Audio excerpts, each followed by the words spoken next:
Good evening. I'm Metta Spencer, and I'm in Toronto with a new friend, Dr. Branka Marijan. Did I say it right? Yes, yes. Branka is somebody I've recently discovered. She gave a talk at a very interesting conference that was held about a month ago here in Toronto by World Beyond War, which is, I suppose, mostly a US-based organization. But they came to Toronto for their annual meeting, and we had a very good time because they brought a lot of people that I hadn't met before, and even introduced me to Canadians whom I should have met before, but hadn't, and that includes Branka. Branka works as a staff program officer. That's the word for it, right? For Project Plowshares, which is a research organization and advocacy organization based in Waterloo, Ontario, and which does a lot of important work on some development issues, but primarily peace issues and disarmament issues. And she says she's been working there 3 years. So I should certainly have met you before, Branka. And now we are acquainted because she gave a talk about her current interests, which have to do with her official bailiwick, or beat, as they would say in journalism, is research on emerging technologies. And she's going to tell me how she drifted into something a little more militaristic. Tell me about your work, Branka. Hello. Hello, Metta. It's so great to hear you and to have this opportunity to speak with you about sort of the type of research that I do at Plowshares. So I came into Plowshares in 2015 after finishing my doctoral studies, and I was looking at I was asked to look at emerging trends in warfare and if there were sort of any issues that I identified as being important for sort of a peace-oriented, audience to focus on. And perhaps surprisingly, I became very intrigued by the discussions on the implications of emerging military and security technologies. I think up until that point, I had been aware and sort of as a personal interest had paid attention to how technology was transforming sort of, politics as usual. And I thought it was really important for us to start focusing on this in terms of the changes in the humanitarian field, but also in the types of weapons that were being developed and the surveillance technologies. I thought that these were sort of important topics for people to be aware of and to track and monitor. Mm-hmm. And so this is how I guess I drifted. I drifted sort of from being really focused on post-conflict societies and peace building to looking at, how the kinds of weapon systems that were being developed. And one in particular was really concerning to me, and that was the issue of autonomous weapon systems. And this idea that we were, outsourcing decisions over human life potentially to algorithms, right? Oh, now you're talking about killer robots already. Yes. You jumped right in too. Yeah, I think people, sometimes when you say killer robots, they have a perception of what that means, and it's usually shaped by Hollywood films and Skynet and Terminator, but that's not at all what we're talking about. Actually, something like 12 countries have over 380 weapon systems which are semi-autonomous. We've seen a lot of sophisticated weapons technology which could potentially be worrisome because of the extent to which the question is really the extent to which there is human control over these weapon systems. And of course, hacking and all of these things are a concern when you have, weapon systems which are far away. Your communication link to them might be vulnerable, or perhaps if countries see a strategic advantage in sending weapons that they do not communicate it with anymore after a certain point, in order to avoid it being hacked. So these are some of the... Let me think of some cases of that kind. The first thing, of course, that comes to my mind would be ICBMs, because once they're launched, you can't bring them back, Right. But you're thinking of some other type of weapons that could be launched, and then you stop communicating with them, although you could. Although you could, yeah. At times, I think, yeah, just to be clear, I mean, at times countries might decide in certain environments, if they are really worried about hacking and other things, then they might decide not to be, to no longer be communicating with that system at a certain point, in order to avoid, detection, in order to avoid it being, Mm-hmm. differently than they intended. So that's one concern, and that's where really this sort of question of the security of the these cyber-enabled systems is really, I think, important. But that's sort of one subset. I mean, autonomous weapons are a big part of what we are focused on, because we see it as an example of this over-reliance on algorithms, and this belief that some of this technology is necessarily better than humans and is perhaps more neutral. And everything that we see, shows us that machine learning and artificial intelligence is only as good as the type of data that it has. And often these systems are trained on historical data, which is biased and tends to discriminate. So if you can think of sort of recent cases where of predictive policing, where some of these technologies were used only to draw more attention to already over-policed areas and minority communities, because the data being used to make these assessments is historical data.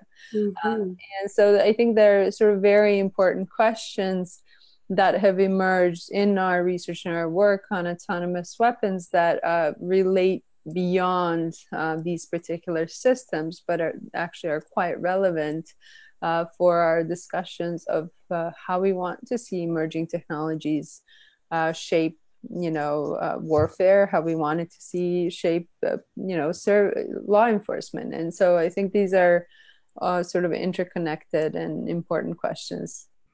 Well, you have jumped all the way over the human interface, haven't you? Yes. To having machines that kill people without being controlled by people. My level of questioning is much simpler. I'm not even attuned to the issues of how to control weapons of that kind, except to keep them from being produced.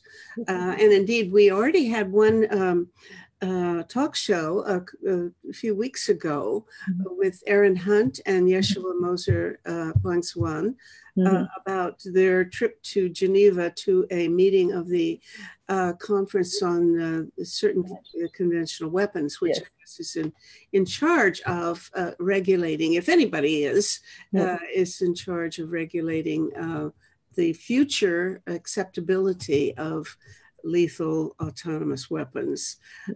So we that is certainly a scary thing, but I can be scared by much simpler things. I can get real goose pimples thinking about what would happen if, as I understand it's perfectly possible to do, if some enemy state decided to shut down our electric grid, or the threats of what is called the Internet of Things coming up. Yes. Even I think somebody today mentioned that your vacuum cleaner could spy on you. Yeah, exactly. So your Roomba could potentially spy on you and could let people know what the inside of your house looks like. And so malicious actors, can really use these technologies in ways that they were not intended. And right, Now but that would be still on an individual level, right? yes, very That much would so. only be some thief who wants to break in and who might have got smart about figuring out what room has the window that's unlocked or something. Exactly. But something on a mass scale where somebody turns on all the electric stoves in North America, Mm-hmm. or all of them made by GE, let's say, Mm-hmm, mm-hmm. and turns unlocks everybody's front door, Mm-hmm. and turns on the thermostat in your furnace, Yes. and so on, and burns down everybody's house. Yeah. Or if you're out on the road in your new electric vehicle, it decides to stall in the middle of the 401. And everybody else's car stalls in the middle of the road. That is really scary to me. And what I want to know is, I've heard that that's coming. Yeah. That's So, okay. I think that the attacks on critical infrastructure are, the most serious and worrisome ways that we could see some of these cyber attacks play out, with very real and tangible sort of impacts on everyday life. And I think that that is an incredible concern. And I think you're absolutely right. Sometimes we maybe overfocus on weapons, when the Internet of Things and all these things being connected allows malicious actors the ability to, sit, halfway across the world and cause a great deal of destruction. And particularly if you think of, how viruses, as was the case in the UK of the National Health Service, I mean, it can be something that is an unintended consequence, right? It was a virus that was impacted certain computers, was carried around the world. It wasn't targeted at, the particular. Right? Yeah, so it wasn't targeted. Nobody intended to shut down in other countries or anything. They were just trying to get the health service, or what? They were trying to, it was actually, the belief is that the attack was particularly targeting the Ukraine, but then it kind of spread around the world. And because a lot of these systems being run in public institutions might not be as updated as often, there might be software updates aren't maybe performed as they should be. There isn't what is called the basic, cyber hygiene. And so that expression. So they're particularly vulnerable. And so, it's not, I think this is the other point I want to make. I mean, we focus on things that are intentional attacks, but there is sort of the unintended consequences of certain things that spread because of the nature of the cyber sphere. So you cannot contain these things, right? We treat them like viruses. I mean, we cannot contain them to a certain area because everything is so connected. And that is, a huge worry. I think in Canada, there is an awareness in most Western countries about protecting critical infrastructure from cyber attacks. But I think the more worrisome and the more difficult to respond to are sort of these unintended consequences. Why would you say it's more worrisome? I think that's a good question. Yeah. Is it that you think that it's more likely that we will be the victim or the inadvertent, the collateral damage from an inadvertent attack, or somebody's stupid mistake that accidentally starts a problem that nobody really intended to do? No. How would you estimate? I mean, if you say that's true, I don't disagree with you, but I wonder how you know that.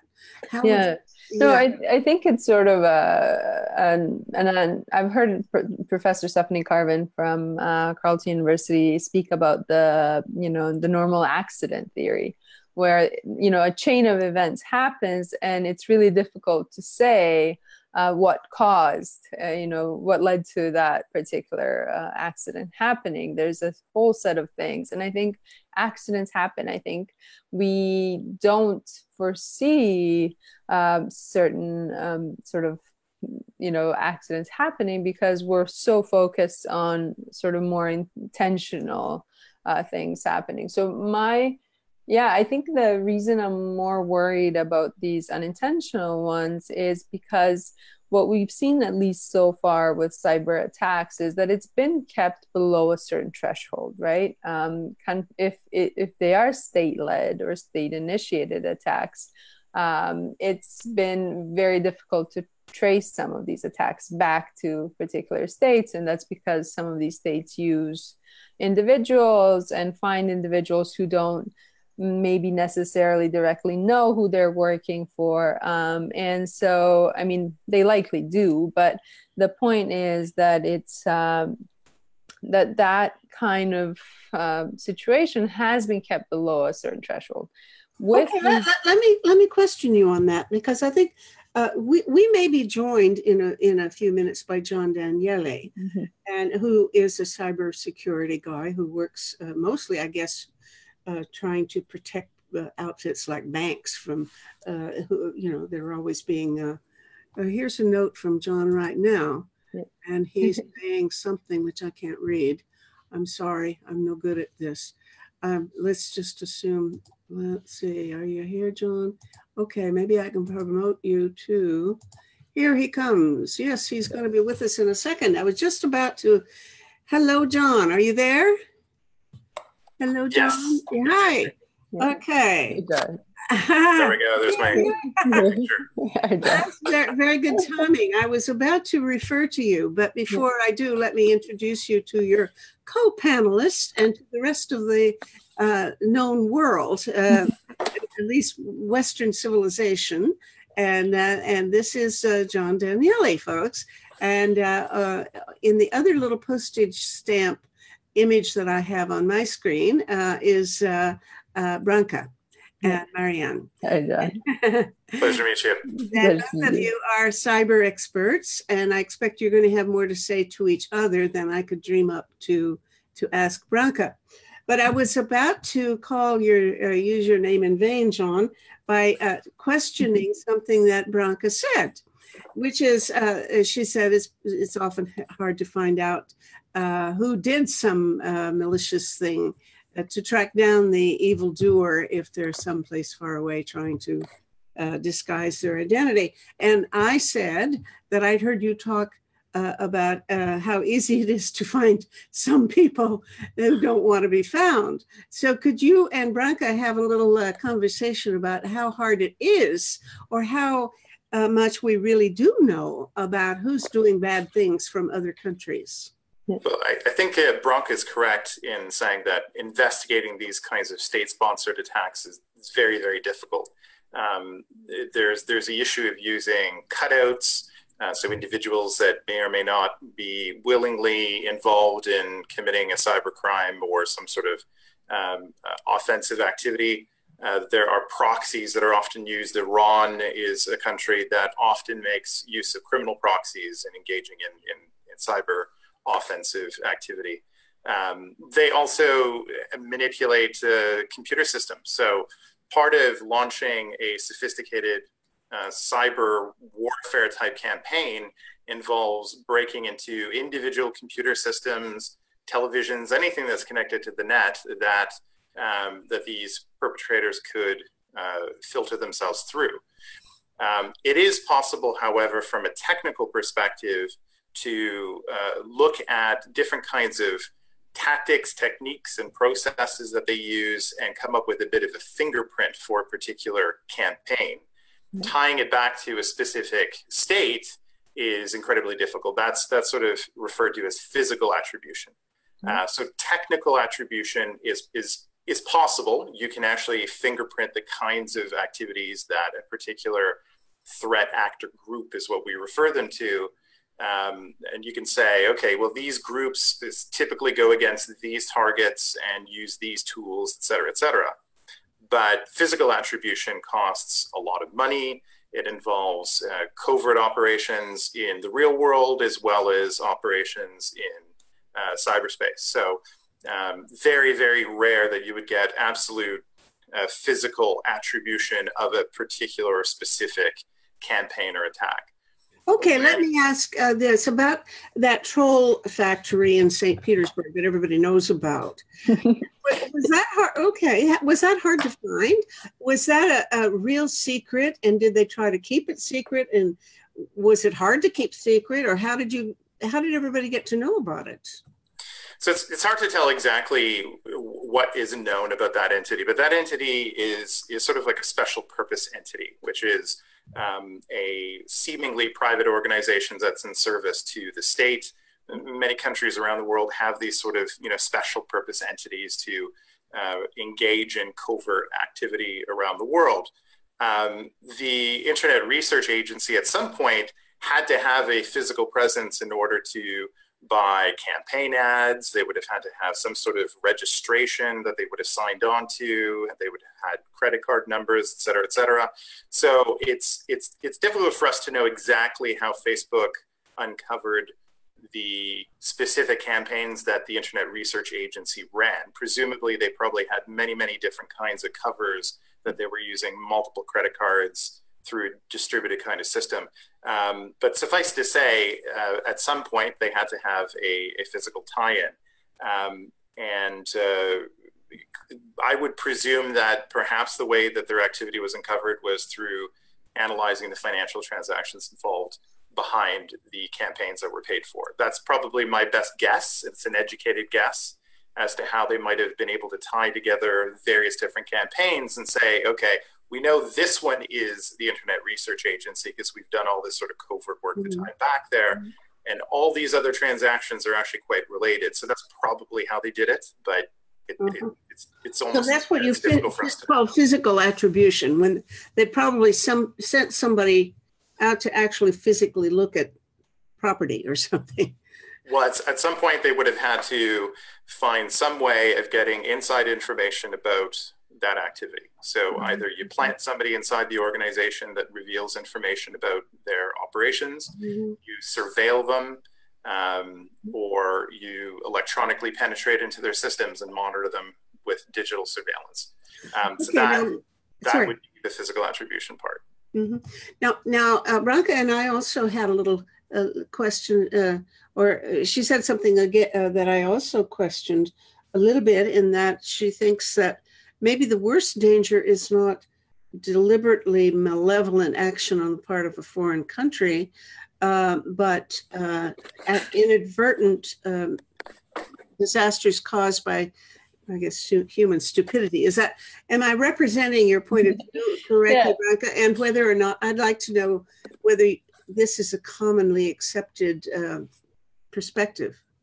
So from my perspective, I don't think it's so much boiling down to human stupidity or incompetence per se. But if you take a look at Russia as an example, Russia has been very bold in the kinds of attacks that they're launching. They're getting very, very aggressive.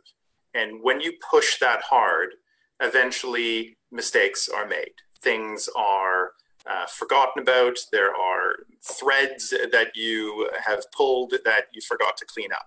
So eventually that kind of activity, if you push hard enough, fast enough, or you try to do things on a much cheaper budget, which is what Russia is really strained right now for resources. I think this is when you have mistakes that are then unraveled by other foreign intelligence organizations running counterintelligence operations. And I think that's probably what happened in the case of the OPCW hack in with the Office of the Chemical Weapons, yeah. Yeah.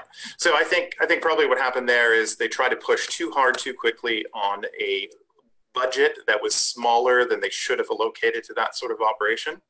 And the tools that they used were cost them no more than $2,000.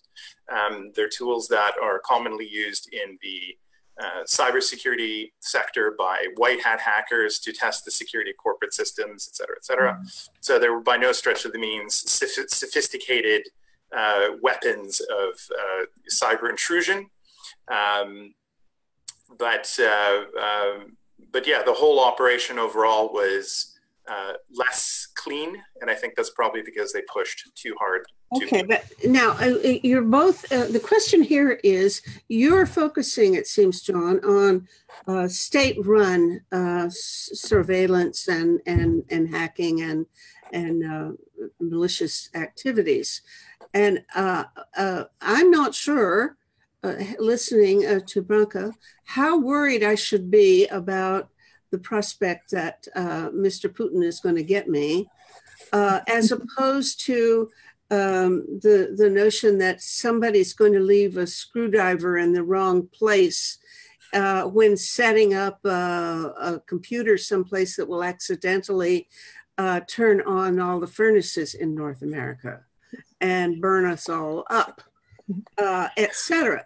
In other words, her notion, Branka, you want to defend your point of view here if I misrepresent it. No, I was just making the point that sometimes the viruses that are developed by what we in the end believe are state sort of funded or supported entities can sort of, escape beyond what their original intention was, and that they will have unintended consequences, right? So if there is what initially starts as a deliberate attack against a particular state or a particular institution in another country, then can turn into sort of a global concern and a global issue, because that, virus, for example, I'm referring to viruses because that's been the experience over the last few years, but that can transfer to other countries that, were not intended as targets of any. As in the case of Stuxnet, yes, which got loose and infected other people, right? I don't know the story, but I understand there's a movie about it.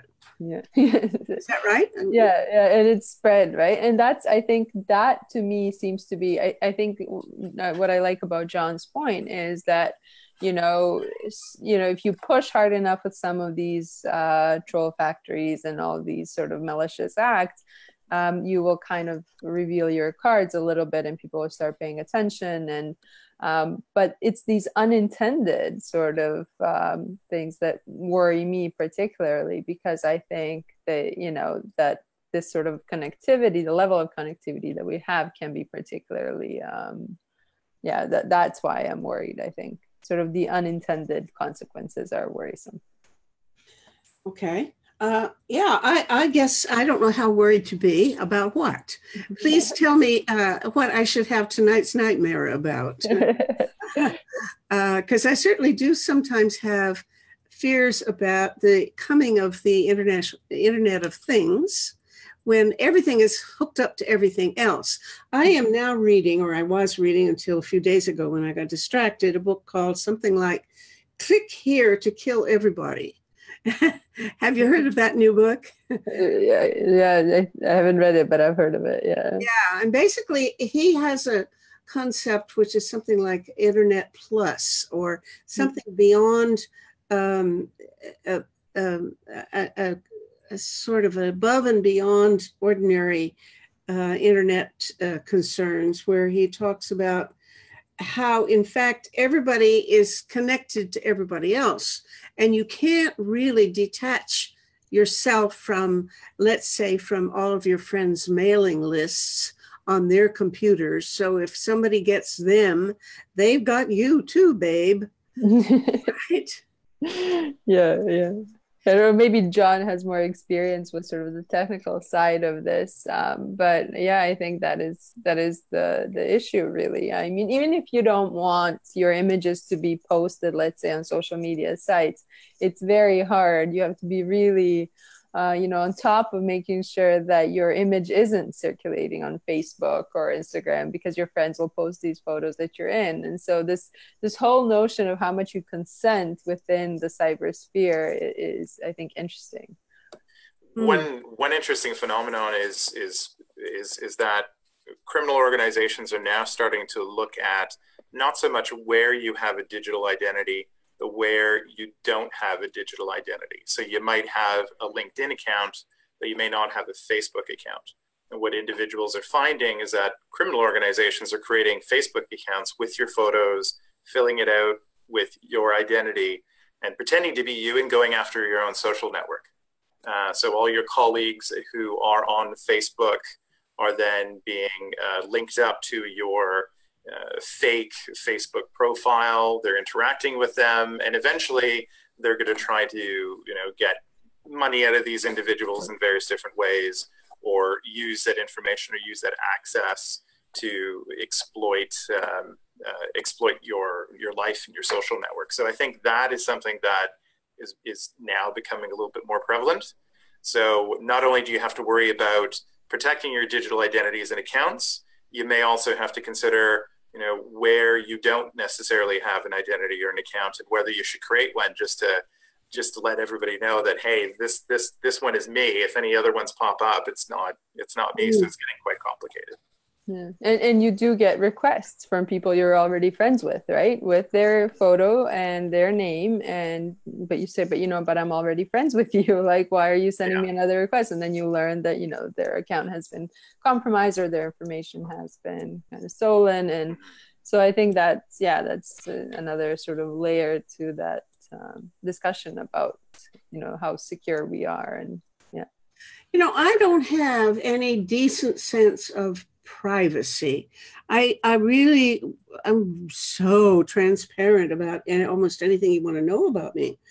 And I don't understand why I should constantly be wary of appearing on Facebook or allowing personal information to be accessible. So all of this flap about how, what was this, Cambridge Analytica steals all this data. And I understand I don't want my information to be used to help elect Donald Trump.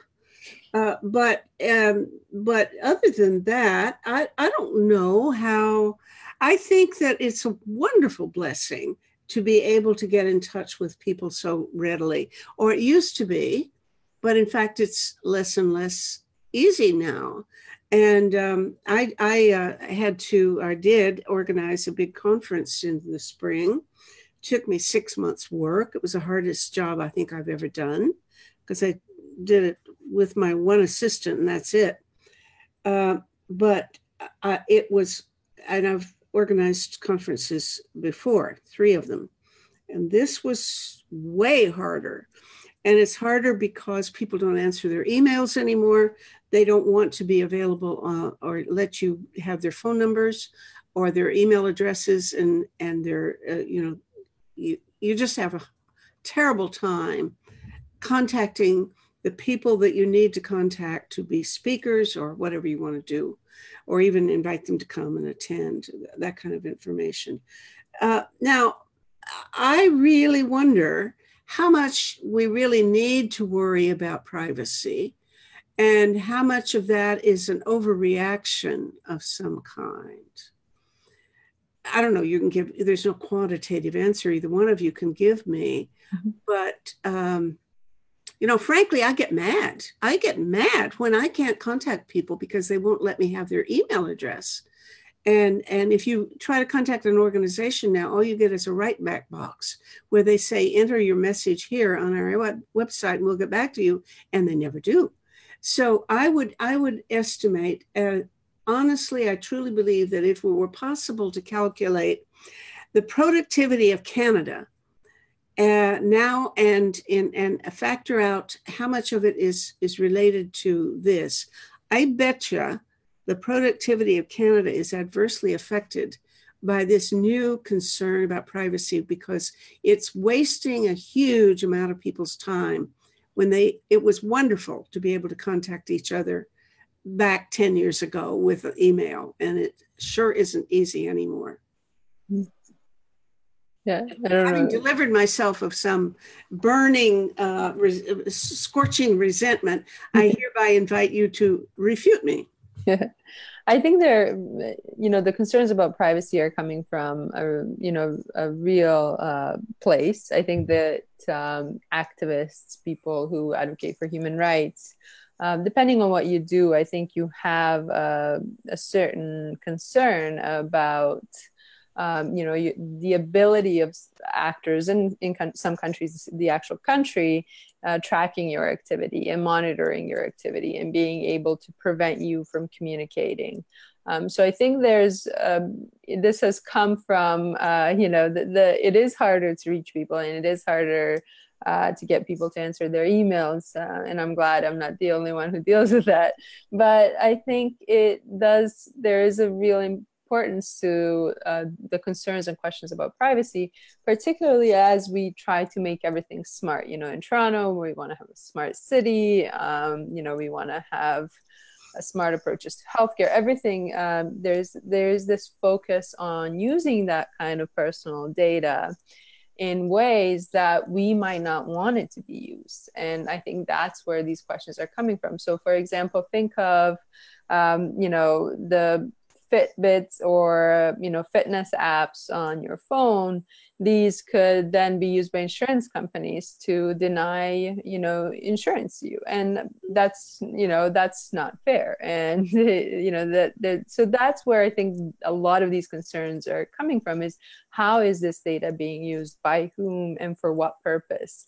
And I think the ability of, and this, I think maybe John can address this, but like the sophistication of some of the attacks, the targeted attacks on individuals, and the exploitation that can happen with this kind of technology, and how far it has advanced and how much we use it in our everyday lives, is why we're seeing a lot of people start wondering about, what kind of limits to set. And, in Europe, right, that you want to acknowledge that you're being tracked on a website.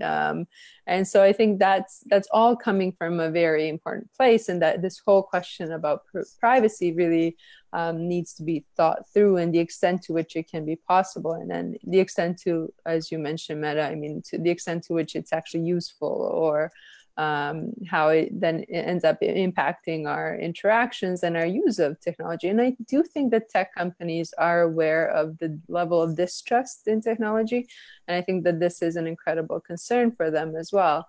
Though it might not appear that some of them are paying attention, but I think there is a lot of distrust of technology also that happens as a result of all these concerns.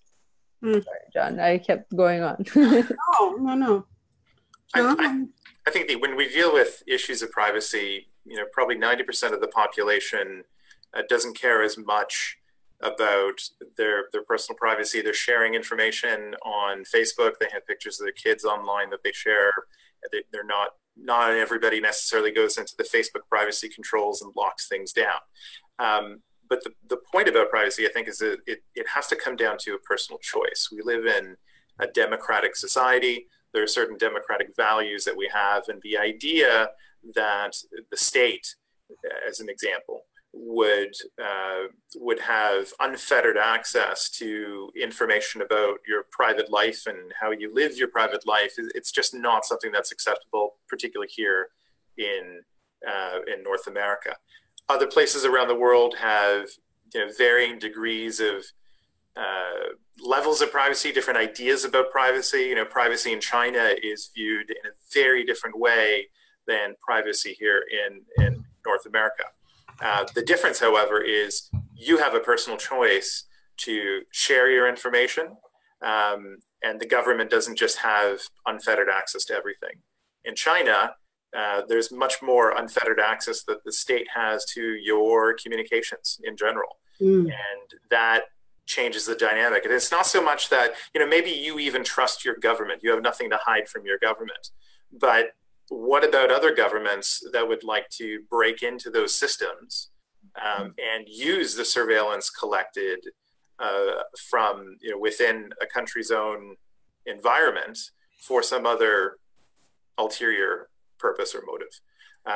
What if criminals can access the information that governments collect? What if criminals could access those surveillance networks and have unfettered access to your private information. These are the complicating factors that I think come into play that we have to seriously consider. And that's why I think that privacy is important. And I think that companies who develop technology need to be much more mindful of how to build privacy into a system.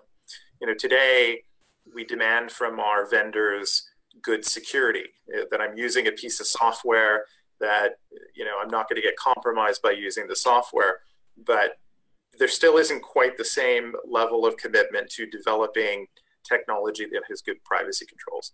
You can have a very secure app with zero privacy controls, but you can't have good privacy without security. And wait a minute, back up. I'm not sure I understand that your point. Privacy and security, say that again. So there's an intrinsic relationship between privacy and security. Good privacy depends on good security, specifically encryption.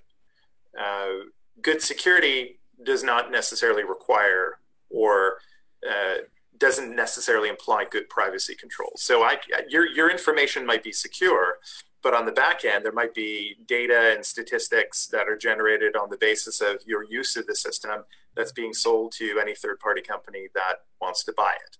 I mean, that's a grievous privacy issue, but it doesn't necessarily imply that the security of your data is not maintained. Certainly the security of the data is maintained, but how that information is used does not necessarily denote good privacy controls. Okay, let me ask a general question, then I'll ask something later about our specific plank on our platform. But just in general from all of this, I don't know how much to worry or how much risk I am in as an individual, or how much you or anybody, the people next door, how risky is life now for us because of these threats? How dangerous is our situation personally? And then how dangerous is it to national security? How many risks are really things that we should be worrying about?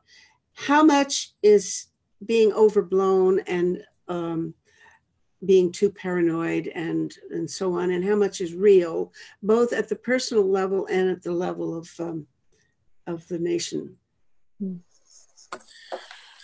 Well, on the question of national security, I tend to be much more alarmist now at this stage of my career than I have been probably at any other point.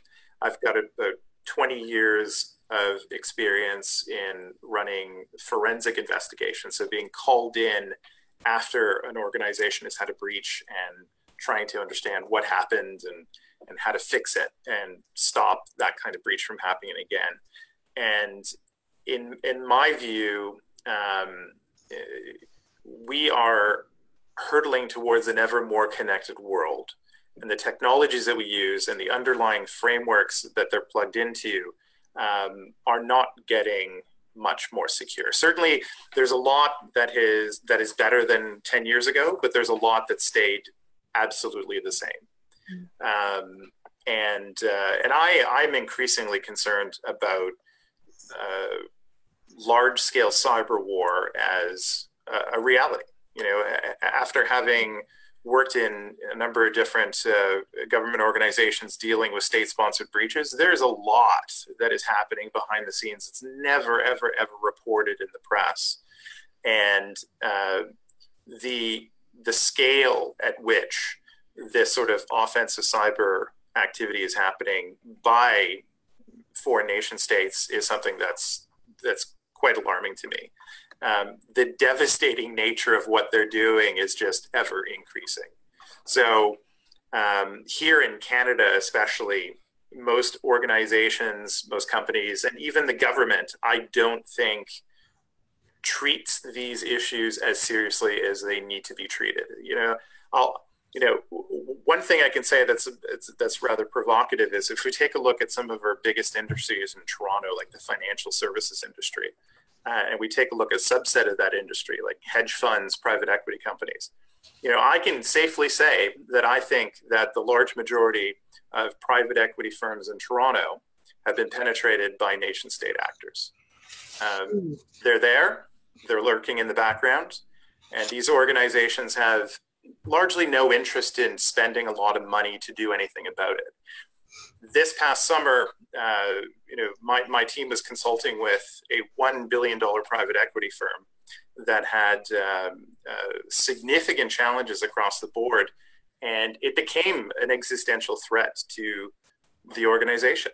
And we're seeing a lot of damage behind the scenes as individuals who are responding to these kinds of cyber breaches, whether they get reported in the press or not. There's a lot of damage being done. There's a lot of money being lost. You talk about a loss of productivity and a loss of IP. Canada is particularly vulnerable. We have a national security strategy that is only a few years old, and it's in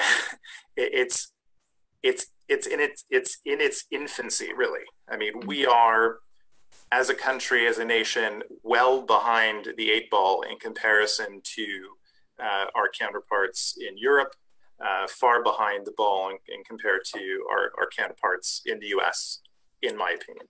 But it doesn't necessarily imply that we don't have the capability. We have a lot of incredibly smart, talented people that are working in government and in industry in Canada that know how to deal with these issues. But we don't yet have, coming from our civilian government, a strong, cohesive strategy. Okay, now let me think of how that connects to Branka, because your work, Branka, is with Project Plowshares, a church-based organization, peace research and peace advocacy outfit, and you're doing research on these issues. What are you going to do with that knowledge? How are you going to apply that? And why should I want you to be on the job tomorrow? Right. So I agree with John. I think a lot that there is an understating of the impacts of some things that happen in the cybersphere. And my concerns are primarily that this will escalate and lead to actual conflict, right? So it's not just in the cyberspace, but in kinetic, have kinetic action. And I think, why should we care? I think this is one of the things sometimes that people ask me, why is someone from a peace-oriented kind of research organization talking about these issues? And I always say that we have to be much more aware. We need much better digital skills, I think, in the country, all of us. I think this is something we have to get better at doing in our schools. We have to teach, individuals in Canada from a young age that, how they are going to exist and work and live in a world that is connected, how they can protect themselves, how they can protect their privacy, how this notion of choice in this sphere is important.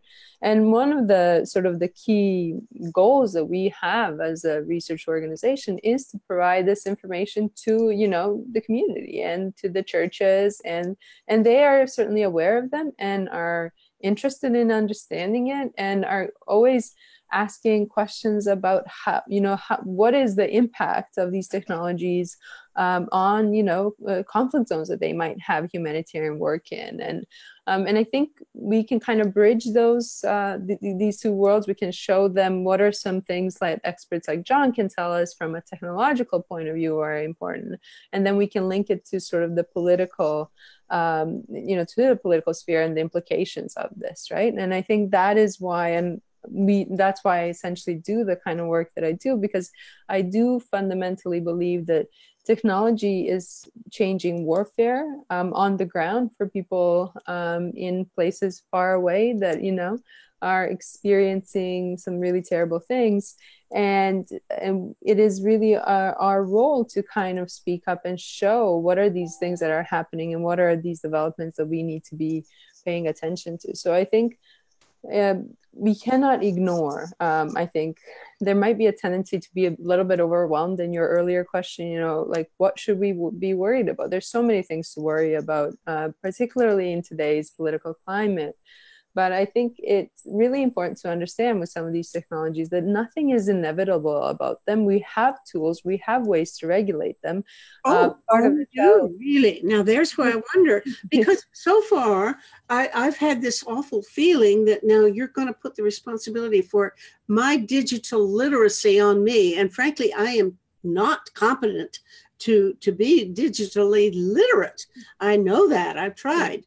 And when I get an email that's phishing to try to get my data, I send it to my assistant and say, should I open this? And right, it bounces it back, and he says, "No, stupid. You can tell right now that that's not something you should ever open."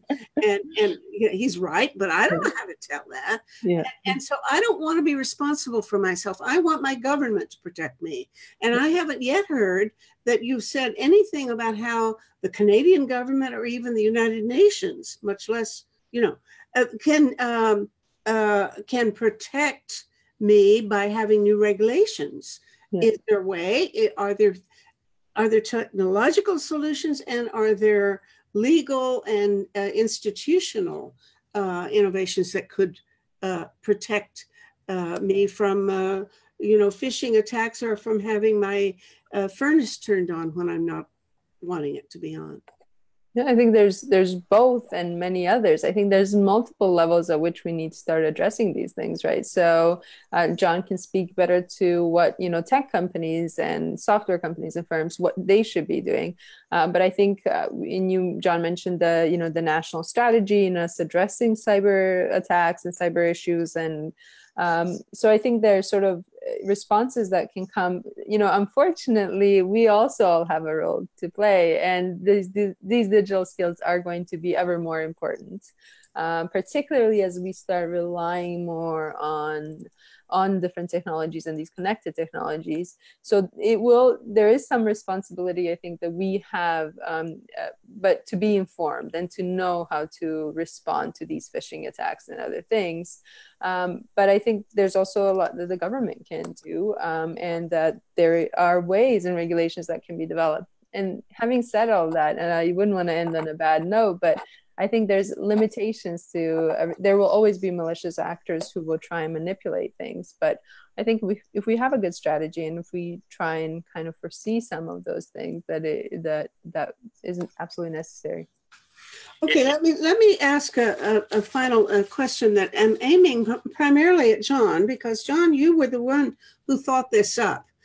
You remember the forum that we had at the end of May called How to Save the World in a Hurry.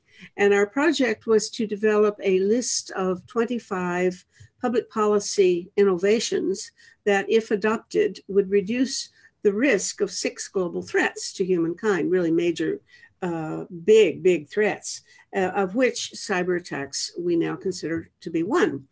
And we did develop exactly that. And one of these planks in our platform for survival is as follows. I'll read it to you. Manufacturers of ICT hardware and software shall be liable for negligent security failures that cause harm. Well, I hardly know what that means, but we have to, I assume that this must be a policy innovation that would really be worthwhile and save us a lot of grief. So would you please explain it, John, why you think that, what this would be, what this proposal would entail, and why we should go for it? So the reason why the committee settled on this as one of those public policy areas to focus on is we've had many years of software development companies basically self-regulating themselves with respect to vulnerabilities. They're developing code that gets used in a variety of different products that we use as consumers. Vulnerabilities that are introduced into that code, that programming code, mistakes that criminals can take advantage of, have popped up and had some pretty devastating effects. When we take a look at whether companies are getting better in handling these kinds of defects that they introduce into code, specifically security defects, We don't see in the last, let's say, 20 years, a dramatic improvement in security.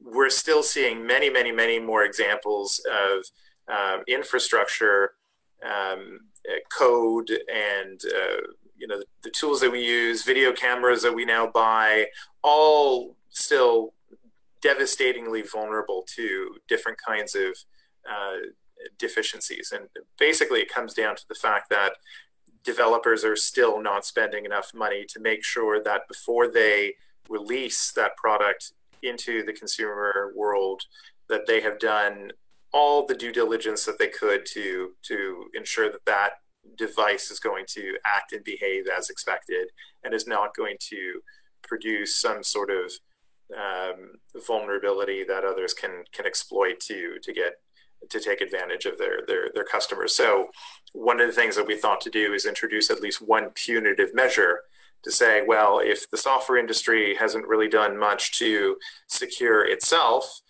perhaps we can incentivize them in some way.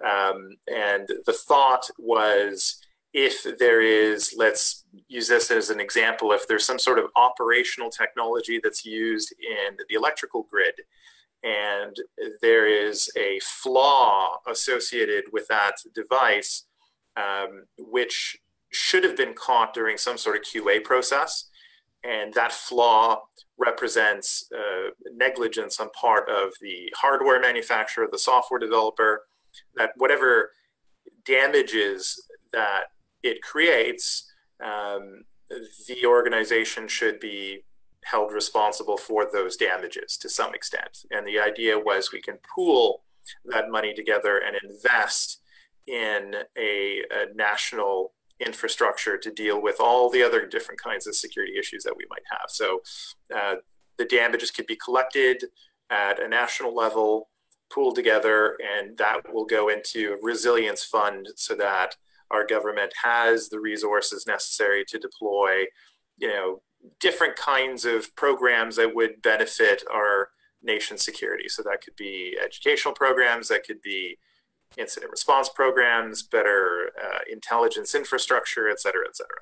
So that was the long-term thinking behind that policy objective. Okay, well, it sounded like part of the time you're talking about the plaintiff in a case of this kind would be the consumer. I mean, me, if I bought a new app and it didn't work, or I got a new phone today, as a matter of fact, which I'm having a hell of a time getting functional, and that somebody exists there that I should be able to sue for not having put the thing together properly, or the software in good working order. But then on the other hand, it sounds to me like you've then drifted over into talking about international uses of these equipment as part of a military system. Now, if I think it sounds to me like it'd be great to be able to sue somebody for a part that they had, a defective screw that they put into a piece of equipment that made it blow up in my hands. But when it comes to the use of this equipment, let's say it works perfectly, but it's used to kill somebody in another country, is the manufacturer going to be held responsible for the application or the use of that software or hardware to harm people as a tool of national, not security, but national aggression, let's say? So I think that gets into a whole separate issue that deals with warfare. It's not so much that like there's a civil system, the judicial system that we have for let's say plaintiffs to sue manufacturers for producing negligent software that caused some sort of specific harm to them. What we were thinking is more of trying to find some way of maybe implementing kind of like a tax, if you will. If there's damages that could be received by the plaintiff in court, but just the mere existence of a negligent vulnerability within a piece of hardware should have some kind of base punitive cost to it. So if we can figure out how to deploy a system whereby anything that's released to the market that has any kind of negligent security failure, something that was really easy to find, programmers should have found through some sort of QA process. And there's different classes of vulnerabilities that are low-hanging fruit that you can look at and say, well, this stuff really shouldn't be, this stuff shouldn't be present in a product that has been released to the market and has gone through different kinds of test protocols. So in those instances, let's establish some base cost that software manufacturer, hardware manufacturer will pay, and let's find some constructive use of those funds. Was the objective there. The intention was not to use those funds for offensive military operations, but rather to bolster defensive infrastructure within each nation state was the idea. Okay, I would have less objection to that, although I'm not sure that's going to defend human society from a catastrophic cyber attack. I mean, the scale of it sounds fairly petty compared to the idea that an ICM could be hacked and that somebody could get hold of our nuclear missiles and start a nuclear war intentionally. That is a bit of more of a concern than can we get a refund if our new cell phone doesn't work right. Well, it's specifically worrisome when we think about this class of technology called the Internet of Things or operational technology. So these are sensors that could be part of critical infrastructure systems. I think that's where it becomes really, really important. Today, if we take a look at, as an example, most solar powered infrastructure, all the alternative type systems that we have, battery backup supplies, solar panels, et cetera, et cetera. Most of the operational technology that controls these systems today that I've reviewed are just horribly, horribly vulnerable. It's right there, easy for the picking, and it has to do with really cheap parts being used by manufacturers that are just utterly careless in developing the code for those sensors, those programmable logic controllers that are used in these systems. And these systems can also find their way into electrical grid systems, SCADA systems. And if you take a look at even SCADA systems that we rely upon here for our own electricity grid, there are many, many examples of programmable logic controllers that just have inherent vulnerabilities that can be exploited. So that's where I think it does have a direct effect. Okay, well, I think you've drawn us back to the point that Branka made a while ago, that a lot of things may be inadvertent. So if we have one of these defective parts put or software codes put into a system, maybe simply my personal cell phone or some other app that I'm using, but it is tied together in the Internet of Things, then the possibility, I guess, would exist for it to have ramifications that would be national or global in scope. I think so. And the focus is not on, inadvertent mistakes. It's, there should be a certain standard that we apply to ensure a base level of safety with these devices. We need to develop those standards. We need to enforce those standards. And I think what's happening right now is the standards exist, but we have a voluntary system where organizations are left to their own devices to decide whether to implement those standards or not. And by and large, what I'm seeing is that the large majority of those vendors are choosing not to deploy those secure standards or implement those secure practices because there's too much of a cost.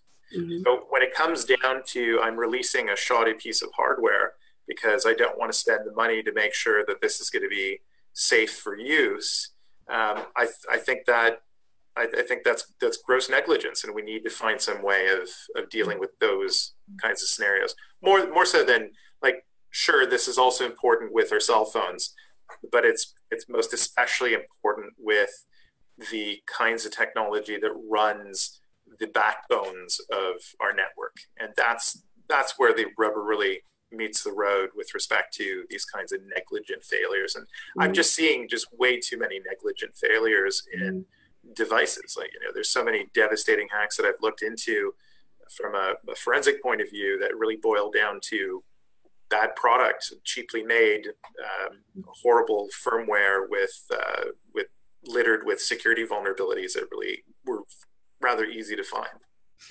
Okay, now I mentioned this behind your back before you arrived. Branka and I were talking about it earlier, and Branka, you had some concerns about whether this kind of platform in our plank in our platform could be implemented. Do you still have those concerns, having heard John now? No, I think because John's focus is a little bit different, and having heard him explain it, and kind of makes sense. My concern was with one of the challenges we face, I think, is with dual use technologies, and technologies, let's say, which are components in a system where the manufacturer, did their due diligence and it works as it should, but it's being used for a malicious purpose, or it's being used in ways that the manufacturer couldn't have foreseen, right? So a small sensor that, is very useful for civilian purposes could be also useful in a weapon system. And then that weapon system could be used, in Yemen or somewhere, with drones, and we're killing people. And so that's where I was thinking about how, and I'm actually really interested in that and understanding what kind of regulation could we develop for these dual use technologies. And so I think John's point is really great, and I think it would be interesting to see that happen, and certainly would be possible within the national institutional framework that we have, a legal framework. And I think internationally the challenges are greater in terms of practically implementing that, particularly when we talk to companies to say that their intention never was to develop a particular system for that purpose. So that's, and oftentimes they would never know. Like I'm thinking of like a Bluetooth transceiver being used in some sort of weapon system. Exactly. They may never know that was used in a weapon system. So sometimes you can get down to like really minutiae detail. Yeah. But then there's another example of encrypted traffic management systems that are used to basically manage the secure connections between your client web browser and another browser. They're exchanging secure certificates so that your browser can trust the server that it's connecting to, and vice versa. This sort of stuff is dual use. There are many different manufacturers in North America that have sold this kind of technology to, let's say, Saudi Arabia as an example. Saudi Arabia turns around and uses this in a widespread deployment where they effectively have the ability to tap any sort of encrypted communications happening from the web browser of citizens, and they can examine those communications at will. China does a very similar thing with respect to the Great Firewall. There's a bunch of proxies that are used that are handling those secure connections. And it's North American software and hardware manufacturers that are selling that technology to China that enables this massive surveillance network. So those are issues that I think are key and critical. There are challenges with dual use technology right across the board that are much more obvious and much more apparent that, well, you know exactly what this technology is going to be used for. You chose to go ahead and close that deal anyway. And the reason why they're doing it is because these deals are highly lucrative. But there are ethical considerations that are being sidestepped for profit. And I fully admit that those kinds of things are happening. There are companies in North America that are enabling massive surveillance networks around the world, and some very large, very well-known companies are complicit in this. Not just well-known. It seems that we're in agreement. Well-known Absolutely. nation states of whom we are somewhat familiar already at the moment.